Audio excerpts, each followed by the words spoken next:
She handed me an envelope. Her family applauded. A year later, she cried outside my door. My wife handed me divorce papers on my birthday, in front of her entire family, while they cheered. Let that sink in. They literally cheered while I sat there like an idiot, holding a cheap envelope with my name misspelled on it. They popped champagne. Her mom shouted, "Finally." And her father? He raised his glass and said, "We never thought she'd actually marry someone so beneath her." Everyone laughed. Everyone but me. I looked around the room. Every face smug, satisfied, like they'd just won something. And maybe they had. Because I had no clue. Zero warning. No arguments. No talks. No signs. Nothing.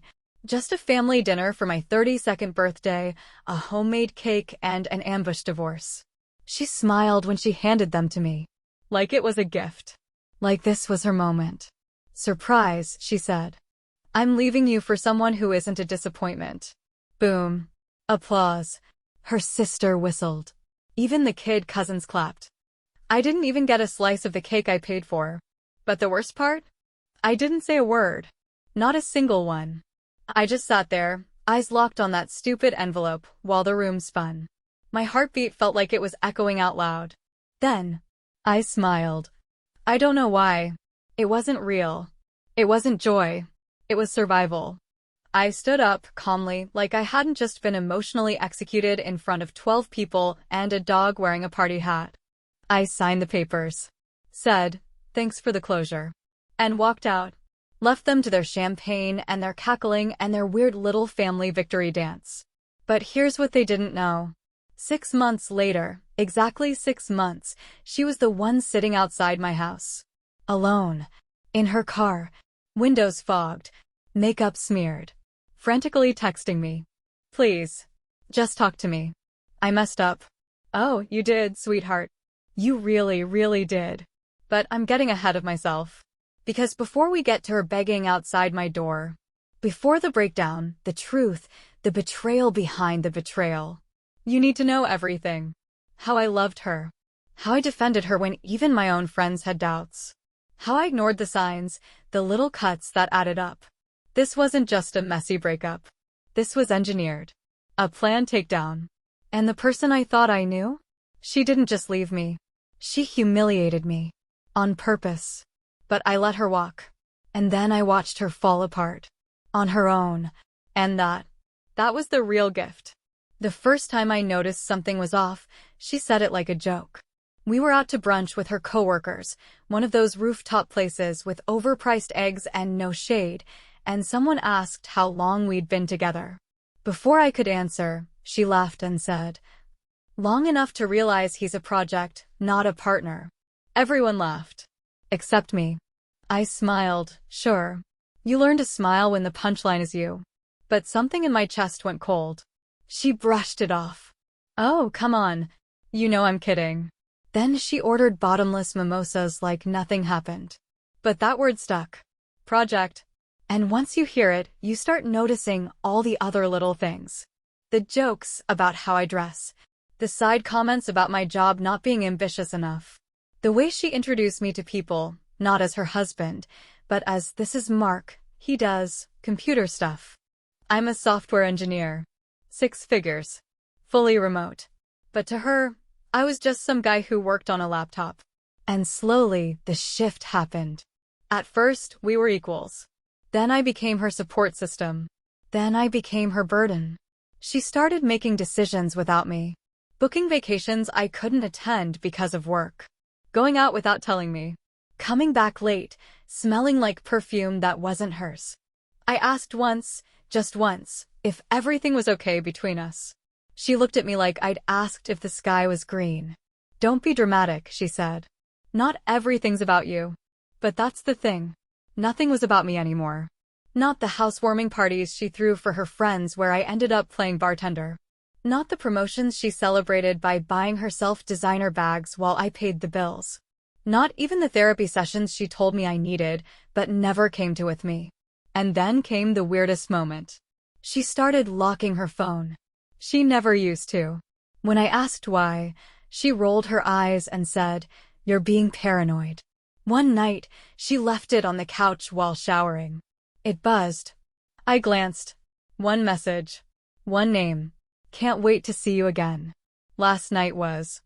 I didn't read the rest. I didn't need to. I didn't say anything that night. Or the next. Because deep down, I still hoped I was wrong. Still hoped this was fixable. But I wasn't wrong. A week before my birthday, I overheard her on the phone whispering, "He has no clue. It's going to be perfect." I thought she was planning a surprise party. Turns out, she was. Just not the kind you ever come back from. Because she didn't just want to leave me. She wanted to destroy me. And the sickest part? Her whole family was in on it. They thought it was funny. They thought I deserved it. But I wasn't going to give them the ending they wanted. No screaming. No begging. No revenge. Just silence. Because sometimes, silence is louder than any comeback. And what came next? Oh, it hit them like a truck. "You're lucky I even married you." That's what she said the night before my birthday. Just threw it out there like it was some casual truth, not a blade to the throat. She was brushing her hair in front of the mirror. I was folding laundry on the bed, my hoodie in one hand, her blouse in the other. And she said it with the same tone someone might use to say, "It looks like rain tomorrow." Not angry. Not upset. Just true in her head. I froze. She didn't even look at me. Just kept brushing, watching herself in the mirror. I said nothing. What do you say to that? She finally turned and gave me this half smile. "Relax. You're so sensitive." That word again. Sensitive. She used it every time I showed any emotion that didn't serve her. The next morning, I woke up to the smell of pancakes. For half a second, I thought maybe I was wrong. Maybe she was planning something nice. Maybe I'd just misread everything. She stood in the kitchen, humming, flipping pancakes like some Instagram version of herself. I smiled. "Smells amazing." She didn't look up. "They're not for you." My heart dropped. "I have a brunch later," she said. "Don't eat any." I stared. "It's my birthday." She blinked. "Oh, right. No gift. No card. No plans. Just that single, oh, right.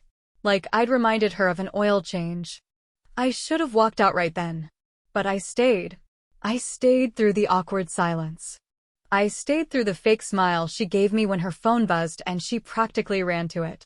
I stayed because part of me still believed maybe I was overreacting. Maybe it was stress. Maybe things would go back to normal. But then she said we were going to dinner with her family. Just casual, she said. Nothing fancy. She made me drive. I wore a shirt she once said she liked.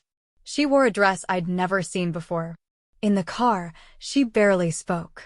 At the restaurant, her entire family was already there, a private room, decorated. Balloons. Cake. Laughter. I stepped in, confused. Her dad clapped me on the back. "Glad you could make it, son." Her mom kissed my cheek. Big night. I blinked. Wait, is this for me? They exchanged glances. Someone stifled a laugh. Then she stood, glass in hand, cleared her throat, and dropped the bomb. "Thank you all for being here tonight. This year has been full of reflection, growth, and tonight I've decided to give both of us a gift." She pulled out an envelope from her purse. My name was scrawled on it. Sloppy. Red ink. She handed it to me with a smirk. "Happy birthday," she said. "I'm filing for divorce." Dead silence. Then laughter. Real laughter.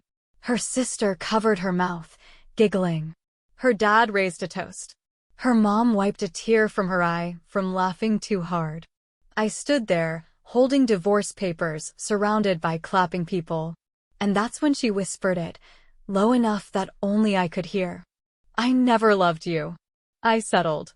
And now I'm done pretending. That was the last thing she ever said to me as my wife. Because I didn't cry. I didn't shout. I didn't even flinch. I signed the papers. Right there. In front of them all. And said only one thing before I left. "Thanks. You just made everything so much easier." What I did next. She never saw it coming. The morning after she served me divorce papers in front of her entire family, I woke up alone. Not just in the apartment. In the world. No texts. No calls. Not even a fake, hope you're okay. Just silence. And weirdly, that silence was louder than any screaming match we'd ever had. I stared at the ceiling for a long time, then got up and made myself coffee in a mug she'd bought, the one that said, "Best husband ever," in cheesy gold lettering. I didn't throw it away. Not yet. Not because I missed her, but because it was proof. Proof of the lie. The performance. The mask. Later that day, her sister posted a story. Divorce party. She was holding a glass of wine, dancing with my now ex-wife in our favorite restaurant. My spot. In the background, someone shouted, "Single and thriving." It felt like a punch to the chest. But then I paused the video. Zoomed in. And there he was. A guy I didn't recognize, tall, smug, standing way too close to her. That was the twist. Because I finally knew, she didn't leave me for no one. She left me for him. And I remembered that text from her phone. Last night was. Yeah. It wasn't a one-time mistake. It had been happening. Probably for months. And the whole birthday stunt? That wasn't closure. It was celebration. She didn't just want to leave me. She wanted to humiliate me one last time with an audience. And in her mind, she'd won. But here's the thing no one tells you. When someone burns your whole world down, you stop caring about the ashes. You start over. I blocked her number, deleted her socials, removed every photo from my phone. No rage, no revenge, just erasure. And while she was out there throwing glitter on her new freedom, I was quietly fixing everything she'd tried to break. I started running again, lost 15 pounds in 2 months, got promoted at work. Started seeing a therapist who, no surprise, immediately clocked the emotional abuse I'd been blind to for years. "You were the mirror," she said. She couldn't stand her reflection. Meanwhile, people started talking. A friend of hers, one I barely knew, messaged me out of nowhere. "Hey, I just wanted to say, what she did was messed up. You didn't deserve that." I didn't reply, but I screenshotted it.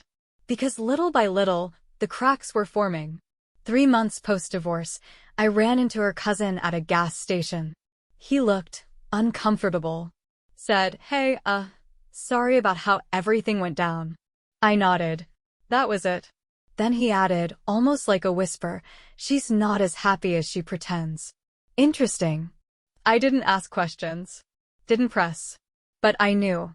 And then came the message. 6 months to the day. 2:12 a.m. A wall of texts, all from her. Misspelled. Erratic. Panicked. "Can we talk? I made a mistake. Please. Just 5 minutes." I didn't reply. She showed up at my place the next morning. In her car, makeup smeared. Hair messy. Eyes red. Just sitting there, engine running. Staring at the front door. When I didn't come out, she sent another text. "I need to explain. Please don't hate me." I watched from my window. And for the first time since everything happened, I smiled. Because now she knew. She didn't just lose me. She lost access to me. And that was the real price. She came back because I didn't. I didn't chase her. Didn't collapse. Didn't spiral into drunk texts or online rants. And that broke her more than anything I could have said. Because people like her, they don't expect silence. They expect fireworks. They expect drama. But I gave her a vacuum. A cold, merciless vacuum. And in that silence, she unraveled. I didn't open the door that morning. Just stood behind the curtain, watching her stare at my apartment like it had answers. After 10 minutes, she started pacing. After 20, she started crying. After 30, she left. Later, my phone buzzed again. Another text. "I miss you." I was stupid. "We can fix this." "No, we can't." I didn't respond. But I did scroll through her Instagram. Every trace of the new guy was gone.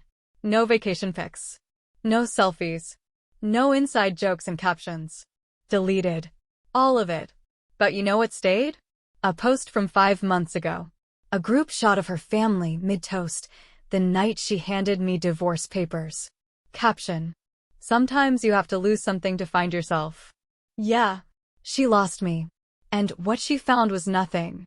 Meanwhile, I was living. Not pretending, actually living. My friends started inviting me out again. I said yes. I laughed. Real laughter.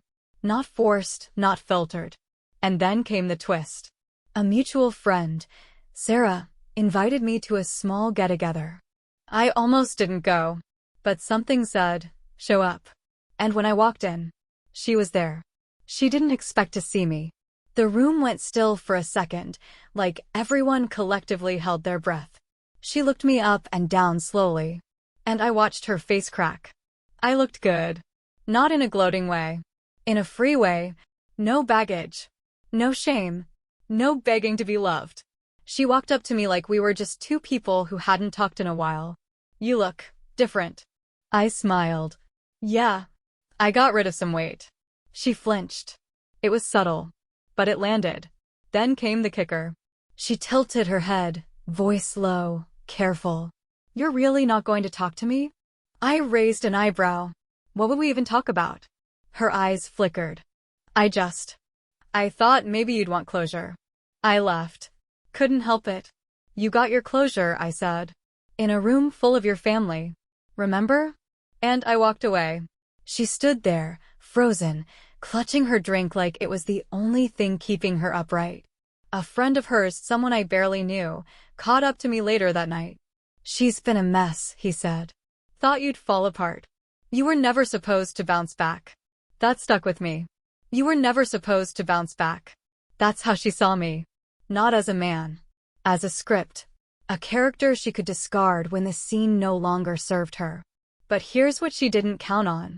I wasn't acting. Everything I gave her, the love, the loyalty, the patience, that was real. And now that it was gone, she felt it. You don't realize the light was coming from someone else until you're standing in the dark. She thought I was weak. But the truth is, she was only ever strong when I was holding her up. A week after that party, I got a call. Not from her. From him. The guy she left me for. Didn't recognize the number. Almost didn't pick up. But curiosity won. Is this Mark? I said yeah. He sighed. Long, heavy. Then, flatly. I think she used both of us. I didn't respond. Just waited. And he kept talking. She told me you were toxic. Controlling. Emotionally cold. That made me laugh out loud. She said she felt trapped. That you never supported her dreams. That you'd given up on her. I could hear the edge in his voice now. Bitterness. Regret. But none of it added up. Not once. Turns out, they didn't start dating after the divorce. They were already months in when she ended it with me. And guess what? She did the same thing to him. Used him. Played perfect girlfriend.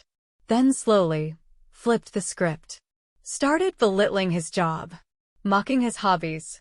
Telling him he lacked ambition. Sound familiar? She told me I should be more like her ex, he said.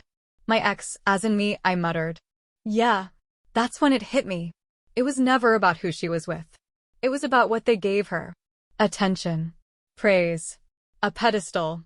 Once she felt secure, she started dismantling it, piece by piece, just to see if she could. She told me I was boring, he added. Said I didn't challenge her. That she needed more excitement. Then came the twist. She also said she was thinking of reaching out to you again. I blinked. What for? He hesitated. She said you were safe. That she misses how stable you were. How you never gave up on her. She said. He trailed off. I waited. She said you were the only one who actually saw her. That part? That one hit. Because yeah, I did see her. At least, I thought I did. But the version of her I saw? That wasn't who she really was. That was the version she sold me. Until it wasn't convenient anymore. She's spinning, he said finally. Thought you should know. Then he hung up. And I just sat there, holding the phone, stunned. Because the truth finally crystallized. She didn't destroy me because she hated me. She destroyed me because she needed to. Because I saw parts of her she wanted hidden. Because I loved her, and she couldn't love herself. The next day, she texted again. I've been thinking about us. Then, can we start fresh? No pressure. Just talk. I didn't reply.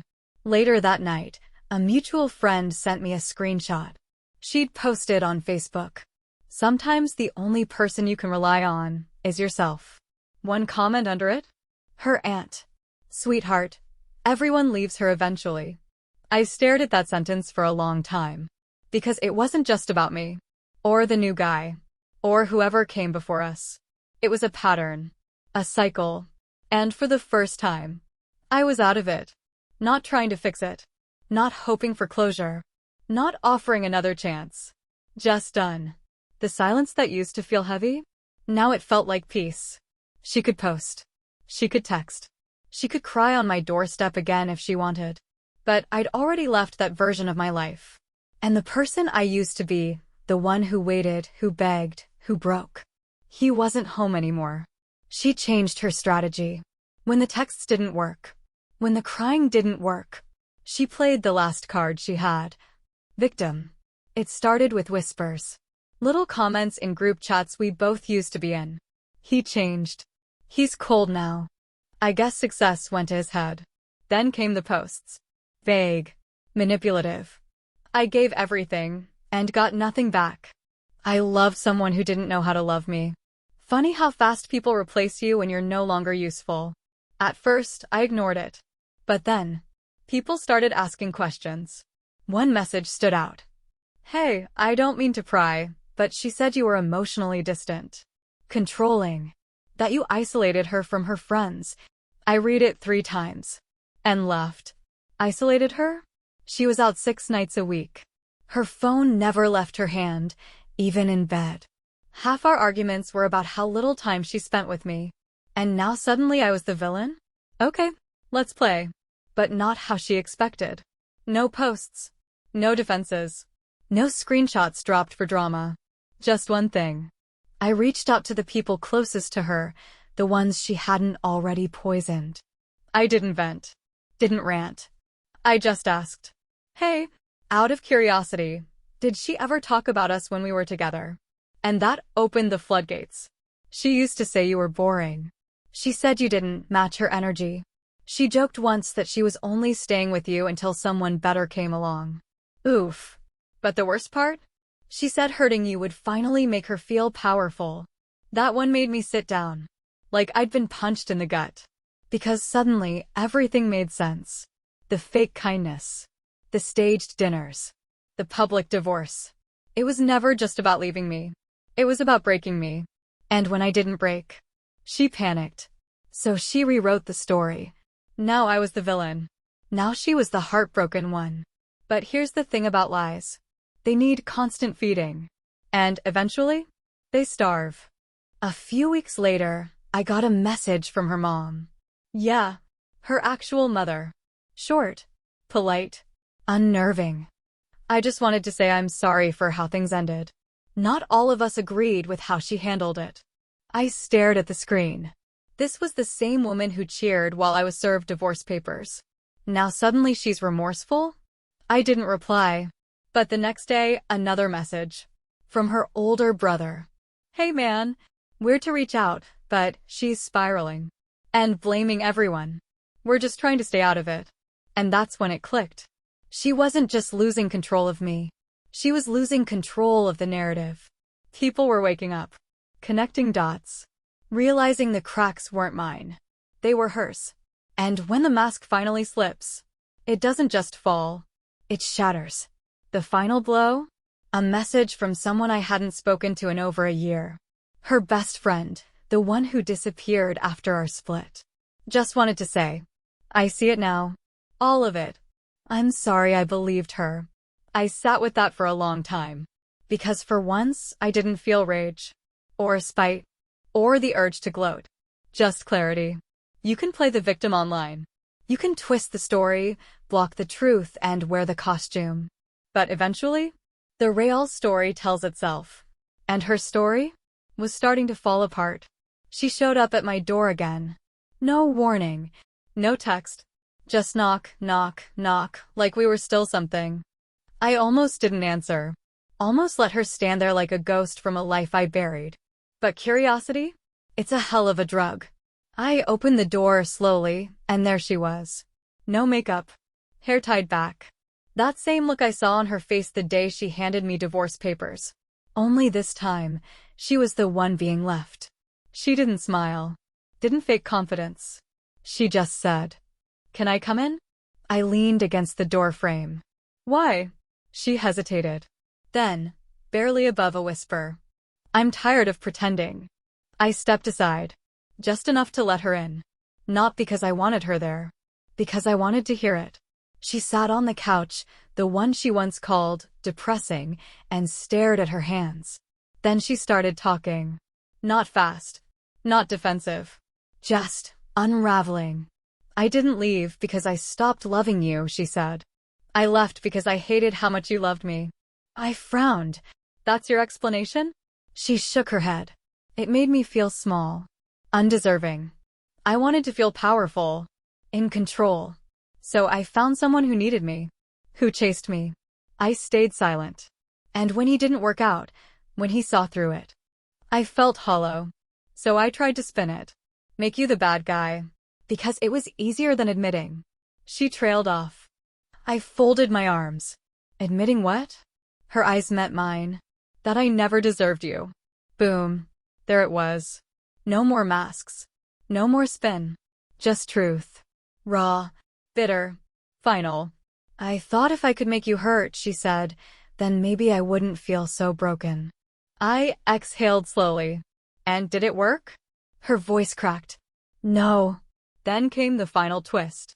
"I lost everyone," she said. "My friends. My family barely talks to me. Even my boss pulled me aside and said I've been off lately." She laughed, this dry, humorless sound.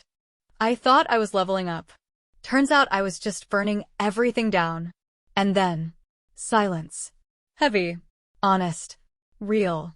I stood there, looking at the woman I once would have done anything for. And I didn't feel pity. Or rage. Or satisfaction. I just felt free. "You didn't destroy me," I said. "You freed me." She nodded. Slowly. "I know." Then, softer. "Is there any part of you that's still?" I didn't let her finish. "No." She blinked.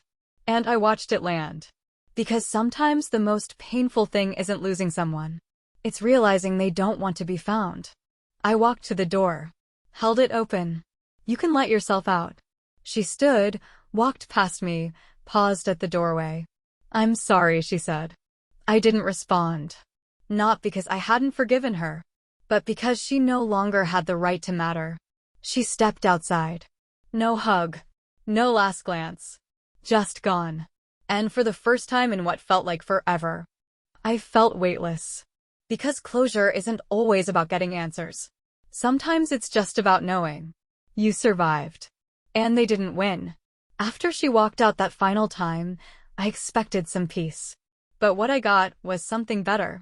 Silence, the kind that doesn't feel empty. No more texts. No more guilt trips. No more twisted, "I miss you" messages disguised as traps. Just quiet. I thought that was the end of it. But I was wrong. Because a few days later, a mutual friend sent me something. No message. Just a screenshot. It was her. On Reddit. Of all places. Posting under some throwaway account in a relationship advice thread. The title? "I ruined my marriage and now I can't stop regretting it." It took me 2 seconds to recognize the writing. She laid it all out. No names, but all the details were there. How she humiliated her husband in front of her family. How she left him for someone more exciting. How that relationship crumbled in weeks. How her ex didn't spiral. Didn't chase. Just walked away and glowed up. The last line? "I don't know who I am without someone loving me. Especially someone like him." And in the comments? Brutal honesty. "You played stupid games. You won stupid prizes. He's not coming back. And he shouldn't. Go to therapy. And leave that man alone." It was savage. But more than that, it was final. Even strangers saw what she couldn't. And for the first time, I didn't feel like her story. I felt like mine. Because while she was online begging strangers for closure, I was outside, living, laughing, rebuilding.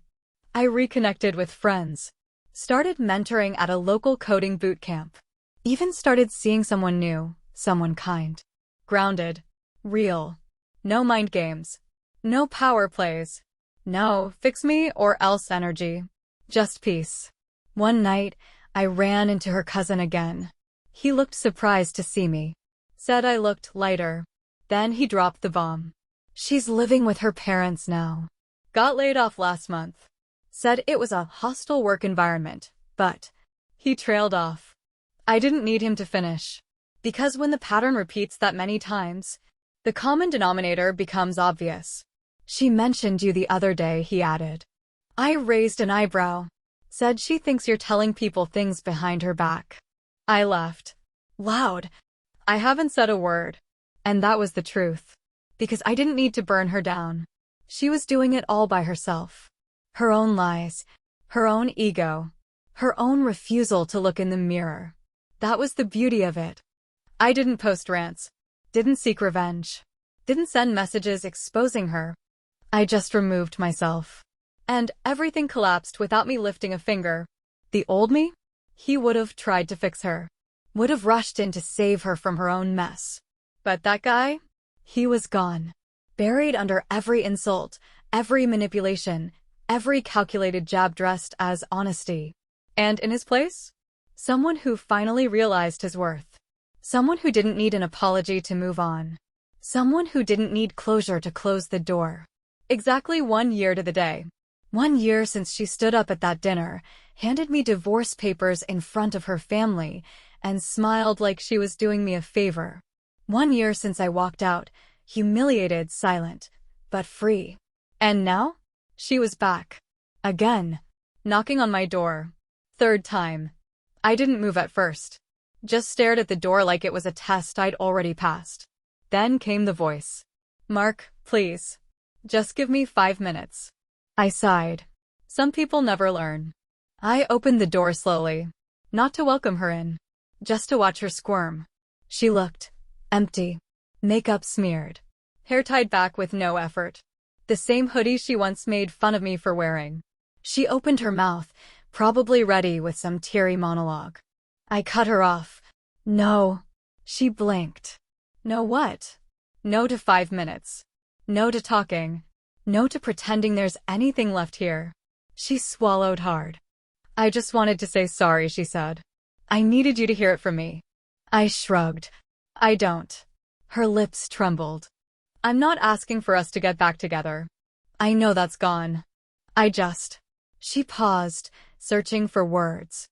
I just want you to know I'm not that person anymore. That made me laugh. You're not, I said. Because from where I'm standing, you're exactly who you've always been. Her eyes narrowed. I'm trying. I nodded. Cool. Try somewhere else. She stared at me. Really stared.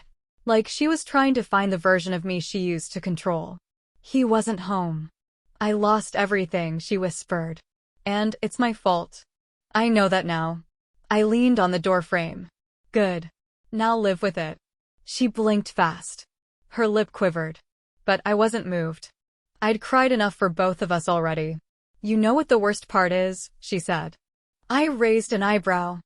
I didn't even mean for it to go that far. It was supposed to be a moment. A wake-up call. A power move. I tilted my head. Congrats, I said. You won. You got your power. And now you're alone. That landed hard. She stepped back like the words hit her physically. Do you hate me? She asked. I smiled. No. You don't get that from me either. She looked confused. Either? You got my love. You got my time. My loyalty. My silence. You got everything from me. I've got nothing left to give. Not even hate. She opened her mouth again. But I'd already closed the door. No slam. No drama. Just a click. Final. Clean. I walked to my desk, sat down, and opened my laptop. A new message blinked at the top of the screen, from the girl I'd been seeing for a few months now. Funny. She never had to beg me to feel safe. She never had to break me to feel seen. We just worked. Not because we were perfect, but because she never tried to turn love into a competition. And that's when it hit me. Healing isn't loud. It's quiet. It's choosing peace when chaos comes knocking. It's saying no without explanation. It's closing the door and not checking if they're still standing there. That night, I slept better than I had in years. And for the first time when I dreamed, I didn't see her face. Just the road ahead. Clear. Quiet. Mine.